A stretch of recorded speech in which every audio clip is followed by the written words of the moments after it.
ننګرهار والي حیات الله حیات خپلې رسمي چارې د نظامي شورا له ناستې پیل کړې. نوموړی وایي چې د امنیت ټینګښت ورته د ټولو چارو په سر کې لومړیتوب لري. هغه د نظامي شورا په غونډه کې وویل طالب او داعش وسلوال وحشت خپروي او امنیتي ځواکونه د ولسونو لپاره د آرام او هوسا ژوند د برابرولو لپاره قربانۍ ورکوي. نوموړي د امنیتي کشفي او دفاعي ځواکونو په همغږۍ ټینګار وکړ او هم د راتلونکي ولسي جرګې په ټاکنو کې د ګډون په موخه د رواني نوملیکنې له مرکزونو او ښار ته د غځېدلو لارو د امنیت خوندیتوب او په ښار کې د لا ډاډمن امنیت د ټینګښت جدي سپارښتنې وکړې. دغه راز ننګرهار والي په مشرۍ جوړه شوې نظامي غونډه کې د ننګرهار امنیه قومندان لوی پاسوال عبدالرحمن رحیمي، د ملي امنیت رئیس جنرال نظر علي واحدي، د عامه نظم قومندان جنرال نصیر احمد صافي،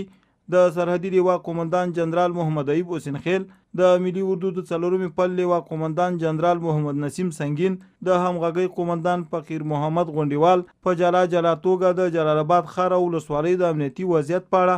ننګرهار والي ته هر اړخیز معلومات ورکړل. په یاد امنیتي غونډه کې د مسؤلینو له لوري په امنیتي برخه کې د نوي وړاندیزونو او طرحو وړاندې کولو ترڅنګ په ګڼ شمېر نورو امنیتي موضوعاتو خبرې اترې او پریکړې وشوې.